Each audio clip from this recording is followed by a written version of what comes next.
Hello and welcome to English with Sana. आज हम literary devices used in poems पढ़ने वाले हैं। लिटरेरी डिवाइसेस को पोएटिक डिवाइसेस या फिगर ऑफ स्पीच भी कहा जाता है और लिटरेरी डिवाइसेस को फाइंड आउट करने में, समझने में कई लोगों को बहुत मुश्किल होती है। तो आज हम वही आसानी से समझने वाले हैं एंड ये लेसन ना सिर्फ स्कूल जाने वालों को बल्कि कॉलेज गोअर्स को भी हेल्पफुल होने वाला है। So let's begin the lesson. सबसे पहले देखते हैं हम राइम स्कीम क्या होता है। Pattern of lines that rhyme with other lines in a poem or a stanza. Rhyme करना मतलब जो लास्ट वर्ड है वो दूसरे लाइन के किसी लास्ट वर्ड के साथ राइम कर रहा है, मीन्स सिमिलर साउंड कर रहा है। For example seal, feel, fierce, ears, force, course, seas, trees. तो मैंने राइमिंग वर्ड्स को सिमिलर कलर में यहाँ पे लिखा हुआ है। सो इस इन लाइंस की जो राइमिंग स्कीम है वो है A B C D C D. तो ये राइम स्कीम का पैटर्न हमने कैसे पता किया वो हम देखते हैं। अब राइम स्कीम पता करने के लिए हमें पहले फर्स्ट स्टेंजा की फर्स्ट लाइन को देखना है और जो लास्ट वर्ड है उसे चेक करना है कि वो किसी के साथ राइम करना है कि नहीं। जैसे सील है वो फील के साथ राइम कर रहा है तो हम उसे ए लेटर देंगे। तो हमने यहाँ पे ए लिखा हुआ है। देन जो राइमिंग वर्ड है वो जिस लाइन में है उसे भी हम ए देंगे। फिर हम सेकेंड लाइन में जाते हैं, फियर्स। फिर ये जिसके साथ भी राइम कर रहा होगा वहाँ पे हम सिमिलर लेटर देंगे। For example B, D. Likewise force, course. तो हमने फोर्स को सी दिया है और ये जिसके साथ राइम कर रहा है वो लाइन को हमने भी सी दिया है। लाइक सीज ये डी हो गया एंड ट्रीज डी। सो इसकी राइम स्कीम हो गई A B C D C D. Hope आपको समझ में आया होगा। अब हम चलते हैं कुछ नए पोइटिक डिवाइसेस की तरफ। First is simile, direct comparison of two dissimilar things using words such as like या एज। हम लाइक या एज का यूज करके हम डायरेक्टली दो चीज़ों को कंपेयर करते हैं। जैसे कि she swims like a fish, he runs as fast as a leopard.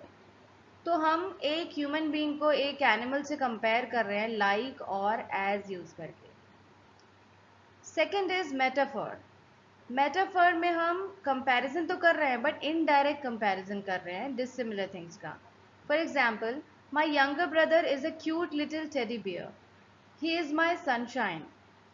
अब हम यहाँ पे डायरेक्टली नहीं बोल रहे हैं, हम बोल रहे हैं कि यंगर ब्रदर जो है वो एक टेडी बियर है, टेडी बियर की तरह है, बट इज़ा, हम इज़ा लगा रहे हैं, हम लाइक या एज नहीं लगा रहे हैं। और इसमें भी सेकेंड सेंटेंस में भी ही इज़ माई सनशाइन, तो हम बोल रहे हैं कि वो सनशाइन है, पर हम ये नहीं बोल रहे हैं, डायरेक्टली कंपेयर नहीं कर रहे हैं कि उसकी तरह है। लाइक या एज का हमने यूज़ नहीं किया है। Third one is repetition. Repetition में सेम वर्ड्स का बार बार हम यूज करते हैं। जैसे आप इस सेंटेंस में देख सकते हैं, hatred was spreading everywhere, blood was being spilled everywhere, wars were breaking out everywhere. तो एवरीवेयर का 3 बार यूज हुआ है। यहाँ पे भी आप देख सकते हैं, यहाँ पर और यहाँ पर। So next one is onomatopoeia. Onomatopoeia means sound words का यूज करना जो हमें साउंड का आभास दिलाते हैं, मीन्स साउंड को महसूस करवाते हैं। For example, birds chirping, patter of rain. Birds की जो चहचहाहट की आवाज़ होती है उसे चर्पिंग बोलते हैं। एंड पैटर ऑफ रेन, रेन जो रूफ पे पड़ती है, छत पर पड़ती है, तो जो आवाज़ आती है उसे पैटर कहा जाता है। तो ये वर्ड से चर्पिंग एंड पैटर, ये ऑनमेटोपिया है। तो ये वर्ड से हमें पता चल रहा है साउंड, ये साउंड को रिप्रेजेंट कर रहा है। And next one is alliteration. Alliteration में कॉन्सोनेंट साउंड जो है वो रिपीट होते हैं, यूजुअली बिगनिंग में। जैसे कि she sells sea shells by the sea shore. अब इसमें हम देख सकते हैं कि एस जो है ये कॉन्सोनेंट है, ये एस बार बार रिपीट हो रहा है, एस एस एस। लाइकवाइज यहाँ पे भी देख सकते हैं आप। तो एलिट्रेशन जो है लेटर्स पे डिपेंड नहीं करता है बट साउंड पे डिपेंड करता है। अब सेकंड एग्जांपल देखते हैं, क्यूरियोसिटी किल द कैट। अब ये क्यूरियोसिटी किल द कैट, ये के तो है पर इसका प्रोनाउंसिएशन, जैसे कि आप देख सकते हैं कि यहाँ पे के है और यहाँ पे सी है, क्यूरियोसिटी। सो ये सी है बट इसका प्रोनाउंसिएशन के की तरह है। तो ये कॉन्सोनेंट्स डिफरेंट है, you can see here C and K, but ये सेम साउंड कर रहे हैं। तो ये एक एलिट्रेशन का एग्जाम्पल है, क्यूरियोसिटी किल द कैट, क एंड क रिपीट हो रहा है, ये कॉन्सोनेंट साउंड का रिपीटिशन है। Next is personification. Personification means giving human qualities to non-human things like animals, objects, ideas. अगर हम किसी नॉन लिविंग थिंग या नॉन ह्यूमन थिंग्स में हम ह्यूमन क्वालिटीज डाल देते हैं तो उन्हें हम पर्सोनिफिकेशन कहते हैं। जैसे कि हमने यहाँ बोला है कि रनिंग ट्रीज डांसिंग क्लाउड्स, तो क्लाउड्स जो है वो नॉन लिविंग थिंग है पर हमने इसे बोला है कि वो डांस कर रहा है, तो clouds can clouds dance? No, पर हमने उन्हें ह्यूमन लाइक क्वालिटीज दे दी है, तो इसे हमने पर्सोनिफाई कर दिया है, क्लाउड को हमने पर्सोनिफाई कर दिया। वैसे ही रनिंग ट्रीज में ट्रीज भाग रही हैं, तो इसमें भी हमने ट्रीज को बताया कि वो भाग रही है, मतलब वो एक ह्यूमन क्वालिटी दे दी है, तो इसे पर्सोनिफिकेशन कहते हैं। नाउ एनजेम्पमेंट। एनजेम्पमेंट मीन्स जब कोई सेंटेंस, फ्रेज या थॉट एंड नहीं होता है पोइट्री में, एक ही लाइन में एंड नहीं होके वो दूसरे लाइन तक जाता है। So when a sentence, phrase or thought does not end with the line of a poetry, rather it carries over to the next line. अब हम एग्जाम्पल लेते हैं, आप देख सकते हैं इस लाइन में, A thing of beauty is a joy forever. Its loveliness increases. It will never pass into nothingness, but still will keep.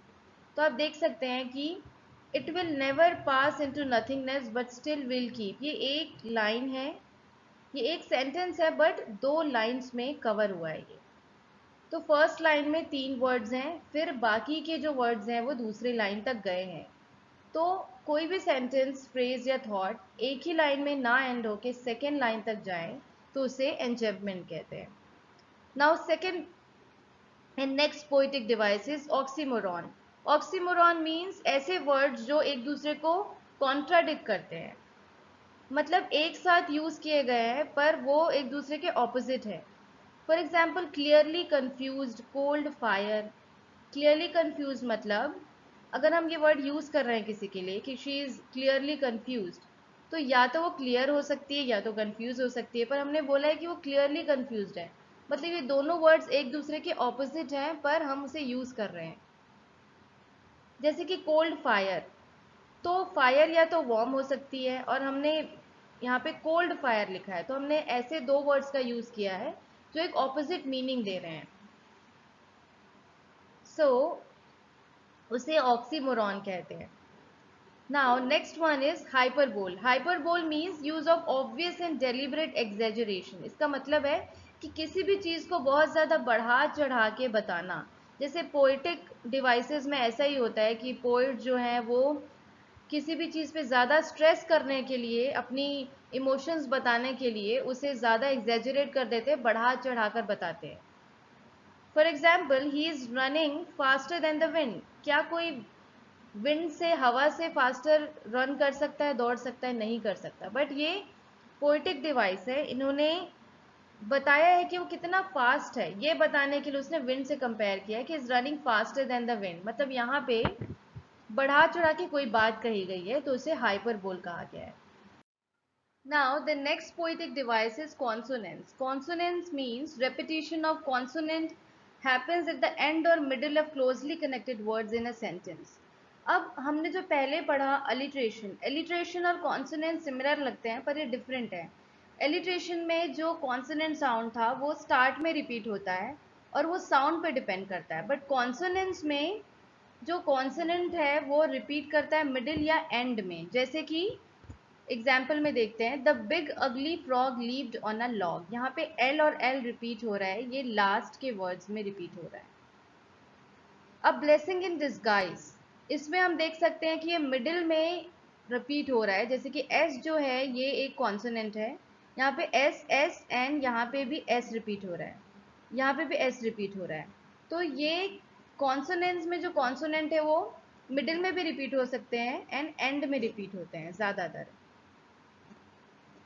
Now assonance, assonance means vowel sounds का repetition. For example, the moon rose over an open field. अब यहाँ पे देख सकते हैं कि ओ, यहाँ पे भी ओ रिपीट हो रहा है, यहाँ पे भी ओ रिपीट हो रहा है।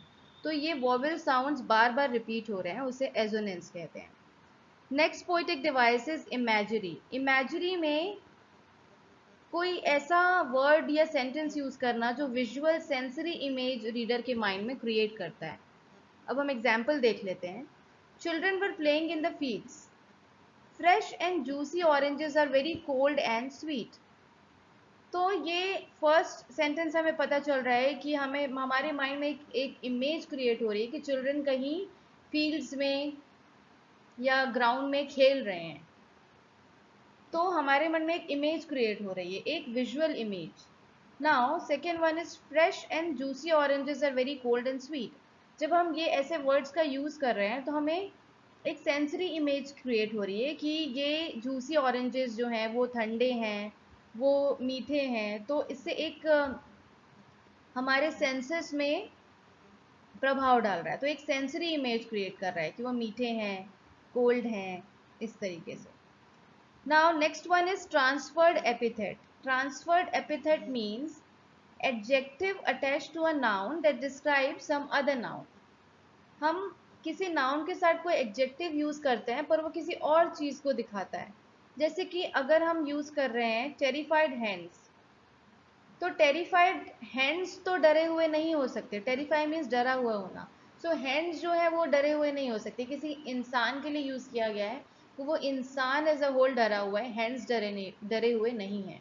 पर हमने यूज किया है ये एडजेक्टिव टेरिफाई, तो हमने एक नाउन हैंड के साथ टेरिफाई यूज किया है, तो ये किसी और नाउन के लिए मतलब एक पर्सन के लिए है। सो अगर इस तरीके से यूज किया जाए, इसमें किसी और नाउन को रेफर किया जाए तो उसे बोलते हैं ट्रांसफर्ड एपिथेट।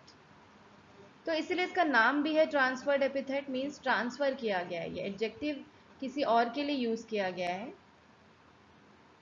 पर यूज इसके साथ किया गया है, हैंड के साथ। Now next one is allusion.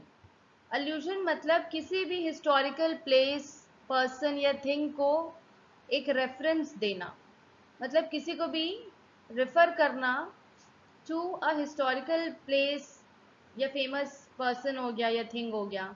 For example, he studies all the time and is a regular Einstein.